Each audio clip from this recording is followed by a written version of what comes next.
ಕೋರುತ್ತೇನೆ ಹಾಗೂ ಮಹಿಳಾ ಕಾಂಗ್ರೆಸ್ನ ಜಿಲ್ಲಾಧ್ಯಕ್ಷರಾದ ಸಹೋದರಿ ಶ್ರೀಮತಿ ಜ್ಯೋತಿ ಗೊಂಡಾಳ್ ಅವರನ್ನು ಸಹಿತ ಹೃತ್ಪೂರ್ವಕ ಸ್ವಾಗತವನ್ನು ಕೋರುತ್ತೇನೆ. ಅದೇ ರೀತಿಯಾಗಿ ಬಿಜೆಪಿ ಸರ್ಕಾರಕ್ಕೆ, ಕೇಂದ್ರ ಬಿಜೆಪಿ ಸರ್ಕಾರಕ್ಕೆ, ರಾಷ್ಟ್ರ ಪ್ರಧಾನಿ ನರೇಂದ್ರ ಮೋದಿ ಅವರಿಗೆ, ಪ್ರಧಾನಿ ನರೇಂದ್ರ ಮೋದಿ ಅವರಿಗೆ, ರಾಷ್ಟ್ರ ಬಿಜೆಪಿ ಸರ್ಕಾರಕ್ಕೆ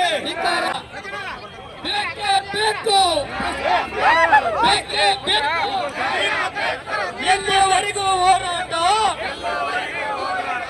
ಯಾತಕ್ಕಾಗಿ ಹೋರಾಟ, ರಾಷ್ಟ್ರ ಬಿಜೆಪಿ ಸರ್ಕಾರ. ಬೆಲೆ ಏರಿಕೆ ವಿರುದ್ಧ 2014ರಲ್ಲಿ ಆಡಳಿತಕ್ಕೆ ಬಂದಿರತಕ್ಕಂಥ ಬಿಜೆಪಿ ಕೇಂದ್ರ ಸರ್ಕಾರ ನರೇಂದ್ರ ಮೋದಿ ಅವರ ನೇತೃತ್ವದಲ್ಲಿ ಎಲ್ಲದರ ಮೇಲೆ ಕೂಡ ಬೆಲೆ ಏರಿಕೆಯನ್ನು ಮಾಡಿದ್ದಾರೆ.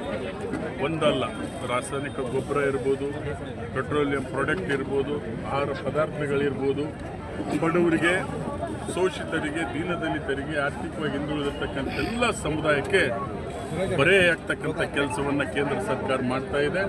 ಬಹುಶಃ ಮುಂದಿನ ದಿನಮಾನಗಳಲ್ಲಿ ದೇಶದ ಜನರು ಇವತ್ತು ಅವರಿಗೆ ತಕ್ಕ ಪಾಠವನ್ನು ಕಲಿಸ್ತಕ್ಕಂಥ ಕೆಲಸವನ್ನು ಮಾಡ್ತಾರೆ.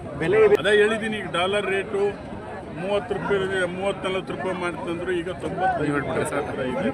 ಇವತ್ತು ಸಿಲಿಂಡ್ರು 468 ಇದ್ದಂಥ ಸಿಲಿಂಡ್ರು UPA ಸರ್ಕಾರದಲ್ಲಿ 944 ರೂಪಾಯಿ ಆಗಿದೆ. ಪೆಟ್ರೋಲಿಯಂ ಹಿಂದೆ 90-92 ರೂಪಾಯಿ ಇತ್ತು ಡೀಸೆಲ್ ಪೆಟ್ರೋಲು, ಇವತ್ತು 92 ರೂಪಾಯಿ 82 ಪೈಸೆ ಡೀಸೆಲ್ ಆಗಿದೆ. ಇವತ್ತು 111 ಚಿಲ್ಲರೆ ಇವತ್ತು ಪೆಟ್ರೋಲ್ ಆಗಿದೆ. ರಾಜ್ಯದಲ್ಲಿ ರಿಂಗ್ ರೋಡ್ ಇರ್ಬೋದು, ಏನು ಘೋಷಣೆ ಮಾಡಿದ್ದಾರೆ, ಸುಳ್ಳು ಭರವಸೆಗಳನ್ನು ಬಜೆಟ್ನಲ್ಲಿ ಘೋಷಣೆ ಮಾಡ್ತಕ್ಕಂಥ ಕೆಲಸ ಕೇಂದ್ರ ಸರ್ಕಾರ ಮಾಡ್ತಾ ಇದೆ. ಅದರ ವಿರುದ್ಧ ದೊಡ್ಡ ಜನಾಂದೋಲನವನ್ನು ಕೊಪ್ಪಳ ಜಿಲ್ಲೆ ಕಾಂಗ್ರೆಸ್ ಪಕ್ಷ ಮಾಡಿದೆ. ಮುಂದಿನ ದಿನಮಾನಗಳಲ್ಲಿ ದೇಶಾದ್ಯಂತ, ರಾಜ್ಯಾದ್ಯಂತ ಮಾಡ್ತಾರೆ. ಇದು ನೇರವಾಗಿ ಬಡವರ ಮೇಲೆ ಬರೆಯಾಗ್ತಕ್ಕಂಥ ಕೆಲಸ ಕೇಂದ್ರ ಸರ್ಕಾರ ಮಾಡ್ತಾ ಇದೆ.